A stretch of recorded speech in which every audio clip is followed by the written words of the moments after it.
Today we are going to make some good old pinto beans. Nothing better than pinto beans. And you can tell a difference in a pinto bean and whether it's a good pinto by how dark they are. So these are nice and light and pretty.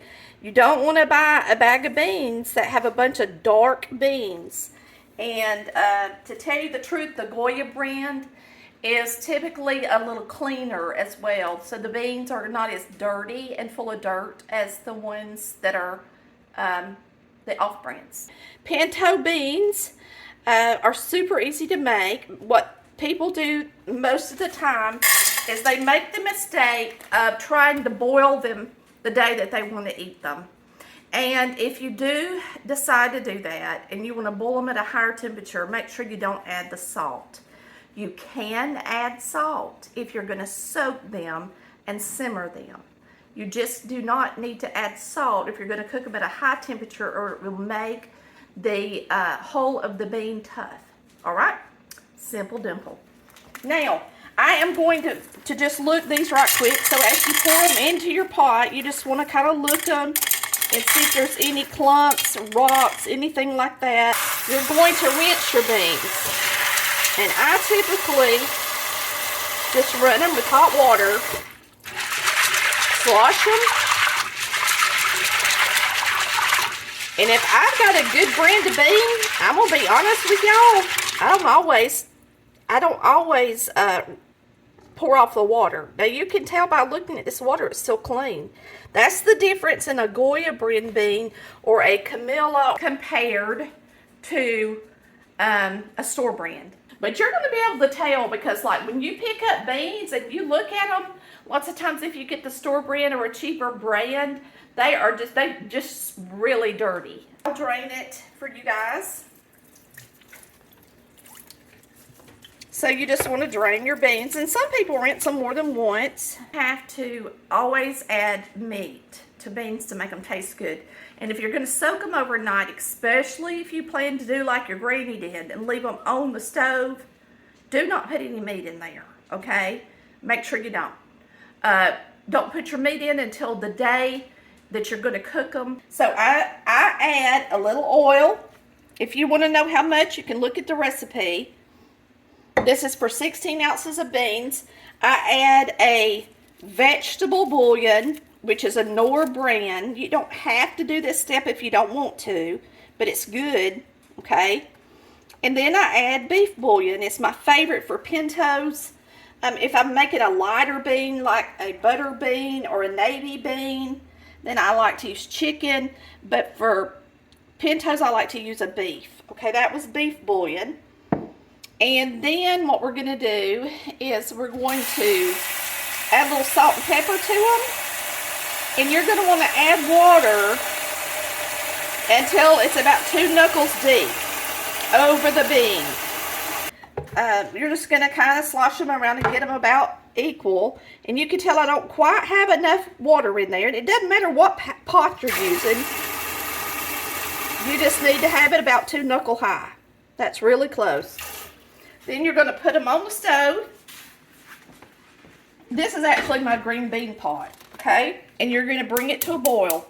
So go ahead and put the lid on it. But don't go too far, because once it starts to boil, you don't want it to boil over. And once it comes to a boil, I'm going to take the lid off of it. You can put a wooden spoon over the top so it don't boil over if you want to.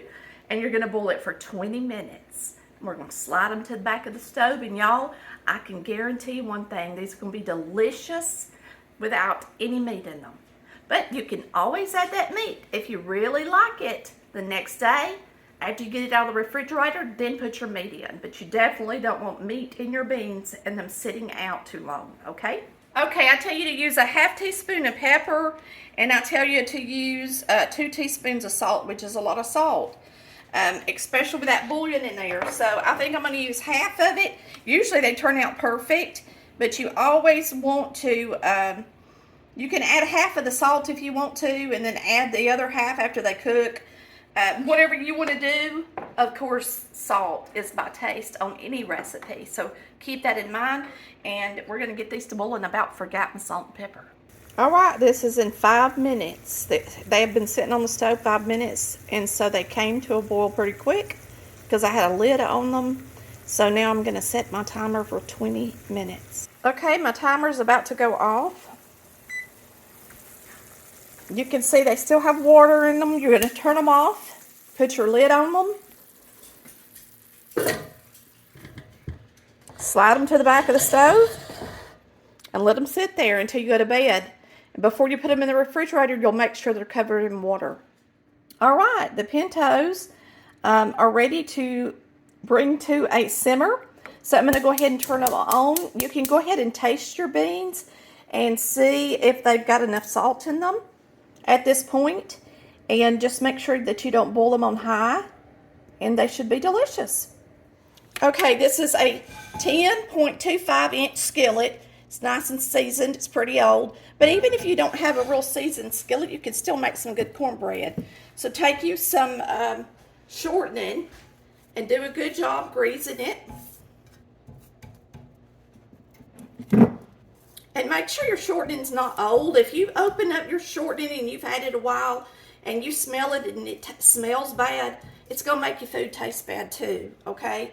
So now what we do is we put just a little bit of cornmeal in here, and this helps the cornbread be crunchy when you get it out. A lot of people think they got to heat their skillets up and stuff, but you don't have to. If you just do this, I'm telling you, you'll have some good cornbread. Hey, there's nothing better that goes with pintos than cornbread. And I make the best cornbread around because I use white lily buttermilk cornmeal mix.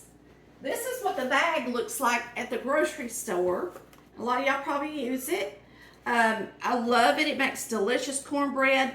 I put a lot of butter in my cornbread, and that makes it good too. So we're going to get started right now with our cornbread. So we use 3/4 cup of butter, and I go ahead and I melt it in the microwave. And don't put your egg in there while it's hot, or it's liable to cook it. Get that in there good. And now we're going to add buttermilk. Now I tell you about 1.5 cups of whole buttermilk, but it may not take as much of thinner buttermilk. So just keep that in mind. So we're going to use 2 cups of white lily buttermilk cornmeal mix. Making cornbread is simple, and boy is it good, especially when you're having some beans. We'll go ahead and add 1.5 cups.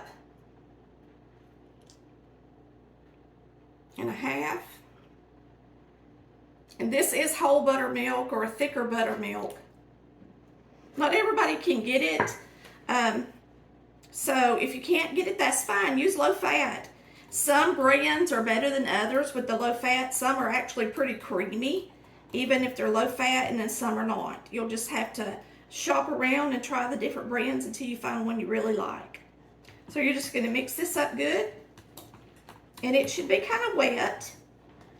Make sure you get all the cornmeal off the sides and bottom of your bowl and get it in there good. Okay, we're going to get this in the skillet and get it in the oven at 425 degrees.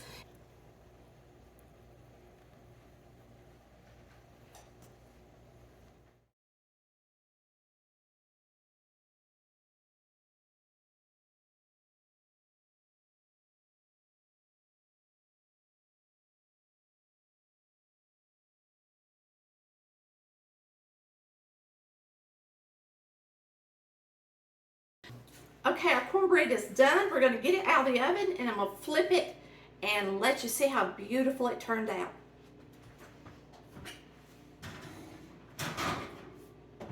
I got it nice and brown, and that way it'll be super crunchy and absolutely delicious with our pinto beans. So get you a round plate, and as soon as it comes out of the oven, you're going to flip it upside down on the plate. It should come right out, just like that, and it should be nice and crunchy on the top. Nothing better than a good piece of cornbread that's nice and hot. Let me show you how good it looks. Now it's piping hot out of the oven, and that's when it's really good with some butter.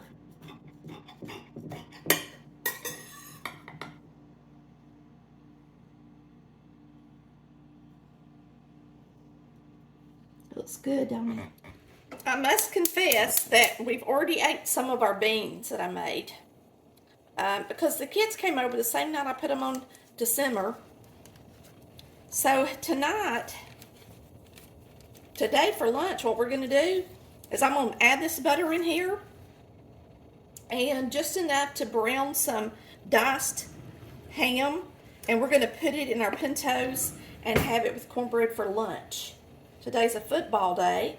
Chris is fishing. It's Saturday. And so what we're going to do is just melt some of this butter in here. And we're going to add a pack of diced ham. So we're just going to brown up this ham and put it in our delicious beans that we made. And I'm going to tell you, them beans are something else. Delicious.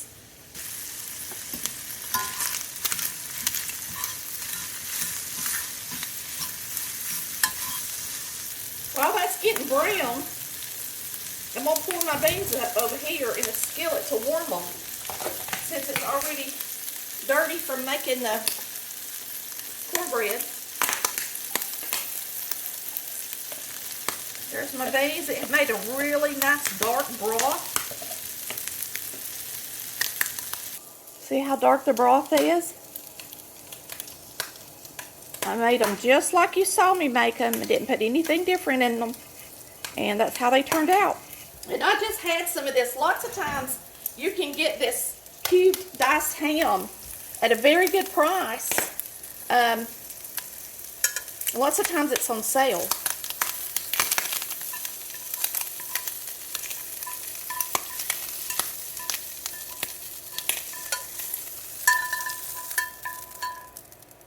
And you can deglaze this a little bit and add it to the beans if you want to. It's got a lot of flavor. I think I will. So all I did is add just a dab of water to it. See all that brown, those brown delicious bits from the ham? We're going to get that in the beans too. Now I like ham in my beans, but I personally do not like bacon. So we're going to let these heat up a minute and cook down a little bit so that they're just a little bit thicker. And then we're going to eat them with our cornbread. It's going to be real good. All right, I think they're ready. I'm going to turn them off and pour some up. All right, y'all. We're going to get us some pinto beans.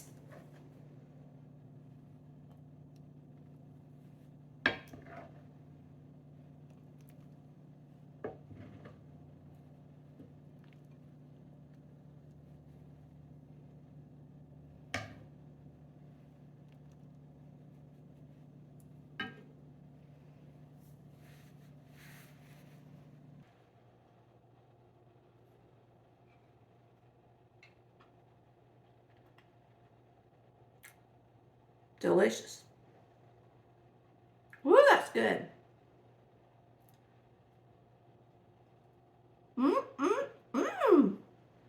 That's just good, y'all.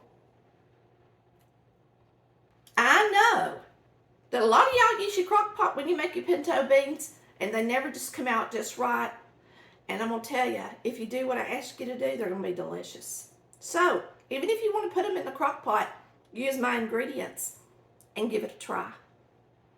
I hope y'all have enjoyed watching Colored Valley Cooks, where we cook like our mamas did. Now, y'all go make you some pinto beans and cornbread. We'll see you next time. Love ya. Bye.